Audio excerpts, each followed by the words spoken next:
নমস্কার, river fishing Murshidabad ইউটিউবের পক্ষ থেকে সকলকে আন্তরিক শ্রদ্ধা শুভেচ্ছা নমস্কার এবং প্রত্যেক গুরুজনদেরকে আমার প্রণাম। আশা করি আপনারা ভালো আছেন, সুস্থ আছেন, সবল আছেন। বুঝতে পারছেন আমি ছাদের মধ্যে আছি, তবে একটা জিনিস আপনাদেরকে আজকে দেখাবো। আমি একটা মহুয়ার ল্যাপিং দিয়েছিলাম আপনাদেরকে, যে ল্যাপিংটা কীভাবে বসাতে হয় সেটা বসিয়েছিলাম, প্রায় 1 বছরের বেশি হয়ে গেল। সেই মহুয়াটা এবার আমি এটাকে প্রসেস করব। মহুয়া তো রেডিমেড অনেক সিনিয়র শিকারী, অনেক দাদা ভাইরা আছে, অনেক বন্ধুরা আছে দেখায়, হ্যাঁ, ওনারা খুব সুন্দর দেখায়। বাট আমি যেভাবে দেখাই সেটা আমি এবার কীভাবে প্রসেস করব সেটা আপনাদের সাথে তুলে ধরবো এবং এর ফুল ভিডিও আপনাদের সামনে একটা দিয়েছি। এর অন্তিম মানে শেষ পর্যায়ের যে ভিডিও, সেই ভিডিওটা আপনাদের সামনে আর কয়েকদিনের মধ্যেই আমি ফুল ভিডিও তুলে ধরবো। এই দেখুন আমি রোদে দিয়ে রেখেছি। এই মহুয়াটা এখন যা অবস্থা হয়ে গেছে দেখুন, দেখলে বুঝতে পারবেন। এটা এখনই কিন্তু ব্যবহার করা যাবে, কিন্তু বাট এটা কিন্তু পুরোপুরি কমপ্লিট হয়নি।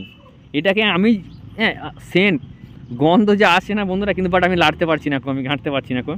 বাট এটা আমি রিসেন্ট ফুল ভিডিও আপনাদের সামনে তুলে ধরবো, দেখতে পাবেন।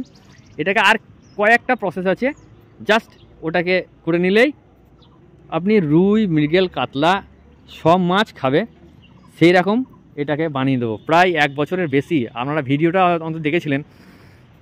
এর মধ্যে কি কি দেওয়া ছিল সেগুলো আপনারা নিশ্চয়ই মনে আছে। নারকেল কুড়ে দিয়েছিলাম, গুড় দিয়েছিলাম, মহুয়া দিয়েছিলাম, কয়েকটা মশলা দিয়েছিলাম। ওই ভিডিওটা দেওয়া আছে, দেখে নেবেন।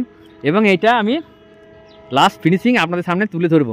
এটা আমি কয়েকদিন আগে মানে আমি আমার অপারেশন হওয়ার আগে আমি এটা দিয়ে গেছিলাম, ঠিক আছে।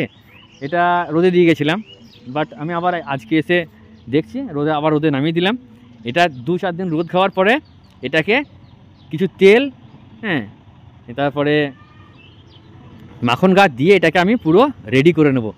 এবার রেডি করার পরে এটাকে আমি ব্যবহার করে আপনাদের সামনে মাছ ধরে দেখাবো।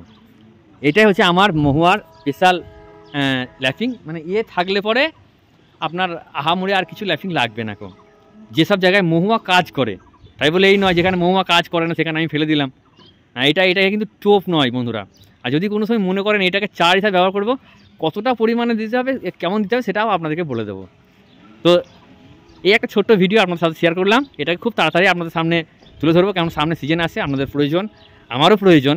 হয়তো আমি কার ফিশিং অল্প করছি, হ্যাঁ, ঠিক আছে। সবাই সুস্থ থাকবেন, ভালো থাকবেন, আর সঙ্গে থাকুন, সাথে থাকুন।